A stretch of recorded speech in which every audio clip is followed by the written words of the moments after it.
is angered that they took him off on eligibility grounds, and nobody is really explaining what those grounds were. what those grounds were, and nobody is looking at those other candidates that might likely have those grounds also. But the interesting thing with Musa Beliti is that he went to CAS, and CAS upheld the decisions of FIFA, and he doesn't still understand it.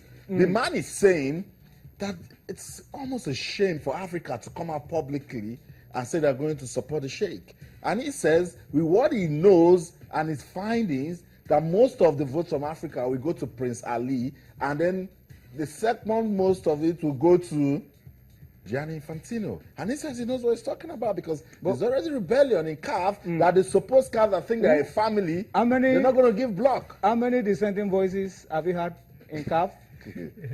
Only Musa Beliti. No, that's right. That's right.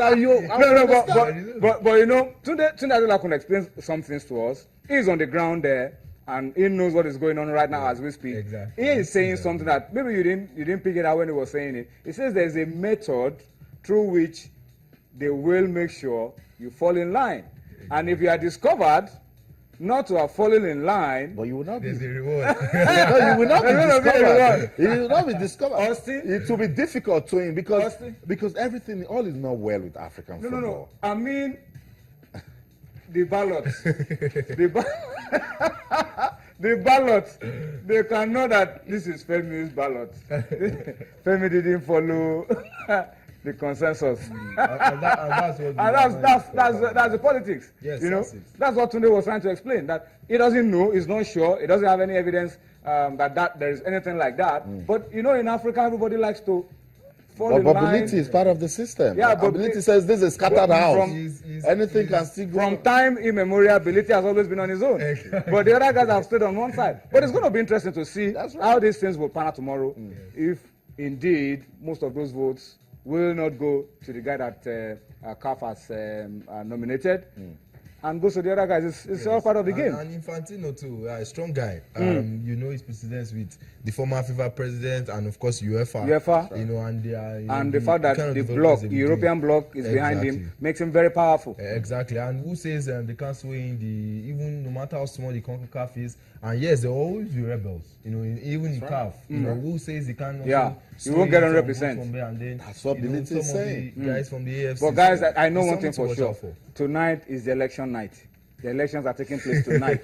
What you're going to be seeing tomorrow are just rubber stamps. And the real elections are going on right now as we speak. Tomorrow they'll just read body language. The horse trading, the politics is going on tonight. So at the end of it, tomorrow you just see the rubber stamp. This is the guy, that's the guy. Guys, let's do what we need to do and move on. But let's look beyond elections. Let's look beyond elections. Whoever emerges FIFA president has a lot of work. A lot of work to do. Sort of work that Sebastian Coe got into athletics and started facing. Because it's not over now. The moment we have a new president, we'll start hearing more things. You know, more persons will be picked up, more integrity checks and all of that. So I think whoever is coming should bank on the words of Tokyo Sexuale. A lot of persons have written the guy off, but he's saying, I still believe in football. And that's what FIFA is all about. He says he's been in FIFA in football for a long time, and he has never seen the sport struggle. And said has struggled in the last 2 years. That whoever is coming should consider that if this house is broken,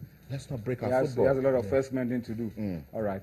So that for the elections. Bowe Precious is enjoying the interview that we're having with Tunde Adeola in Zurich, and of course the interview we had earlier with Sonny Young, and he's getting a lot of information from those two guys. Well, Femi, our time is really running out. Let's give you, in the spirit of fair play, an open ballot system. Let's give it the rest of the minutes. After the election, Lagos Youth Alive. Let's wrap up the show with a little bit of basketball now. Lagos Youth Alive, Femi, Europe, a little bit of troubles. Basketball in the courts, not the basketball courts, the law courts. That's right. Absolutely, and it's amazing. So you guys are going to court too? Yes, it's a very funny scenario. Actually, the EuroLeague basketball, like we all know, is actually a private league that is running in Europe, and now the International Basketball Federation, in collaboration with the FIBA Europe, is saying, look, we want to start a basketball Champions League.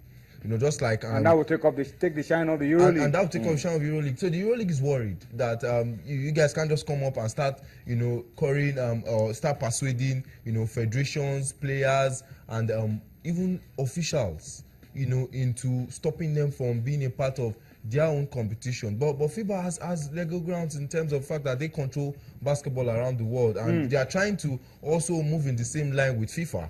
If you remember, in 2014, the World Championship name was changed for the World Cup. So we now have a FIBA World Cup. Yeah. So in the same vein too, they're trying to create something in form of a FIBA Champions League, just like we have in Europe, for football, so as to bring up, the game of basketball to come to a level where it can at least, get some kind of notoriety, even if not as big as that of football, but at least compete at a level where, it gets that kind of followership. And the money, in the real sense of it, basketball doesn't, have a good share of the kind of money that, all this the UEFA and FIFA have to play with, and you remembered when we talked about, even our African Champions League, where, teams don't get something out of going to the continent. That's why they don't want to fill in that. So FIBA is looking at all of these things, and they want to, sell the brand and sell the product so that they can get, a very viable league. And good news. Yes, good news. Looks like Seni Lawal could be back earlier than expected. Yes, fortunately I got hold of him today, and we spoke at length, and he's like, hey, if I can get hold of my mom's jollof rice and some little bit of eba,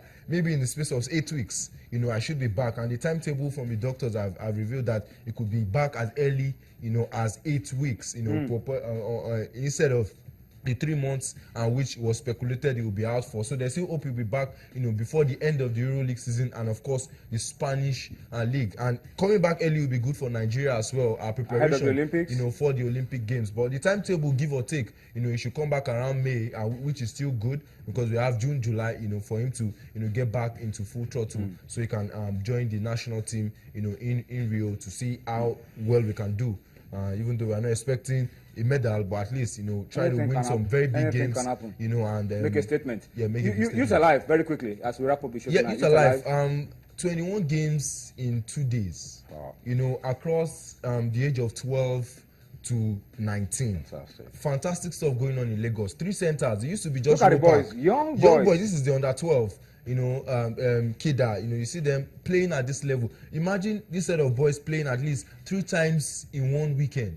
Now, at the age of 12, just let's project by the age of 13, at the age of 18, how many games they would have played, how well they would have been able to develop their skills, and the kind of tutelage they would have gotten from and this kind of competitions. And this picture here, you see the under 16 coach in Adeka Daudu coming around to see some of these young lads, not only boys, girls as well. You see the coach of the University of Lagos team spotting some under 18s that could also get some form of scholarships, into universities, maybe perhaps through the game of basketball. So a lot is going down in Ilukweju here in Lagos, as well as Ropak, and the police college. There will be games this weekend starting from tomorrow by 4, because most of these children are school students. So games have been shifted to 4 o'clock for some of them. Then throughout Saturday, be rest assured there will be games from morning till evening. But because of the sanitation, games won't start until about 11. So you can just come around from under 12 to under 16, under 19, both boys and girls. There will be games. A lot of games, I said 21. Ilukweju, Ropak, and Police College. Police College, yes, in Ikeja. Ilukweju is the roundabout, the basketball court there. Yeah, court. A lot of kids there, from Dodan Rockets to Cadets, beg your pardon, to River Dragons, to Wildcats, to Rookies, to D-Bond, to Dell Academy, Royal Tigers, Raptors Academy, Top Field, all those games. Mobolaji Girls, Hope for Girls, all of these teams will be playing tomorrow. So parents, you can come out to watch some of these kids. Maybe you'll be inspired to let your kids take up the game of basketball. We told you about a girl last week, who is physically challenged.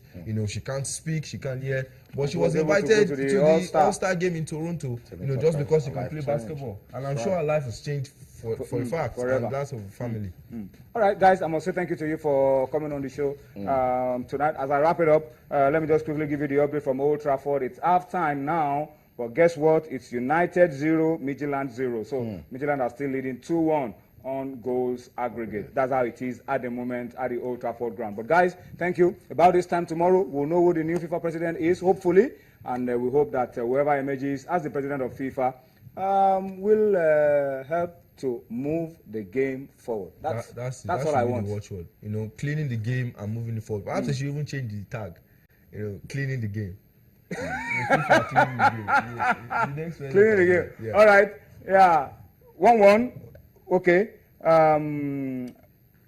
United and Midland, I'm told, is 1-1. That's the result I'm getting, and that's not a good result so far for Manchester United. But we'll give you updates tomorrow. We'll know if United have been able to scale through or not tomorrow. But at the moment, it's draw at halftime between United and Midland. Guys, thank you so much for your time. We'll see you tomorrow. Thank you for watching. Bye-bye now.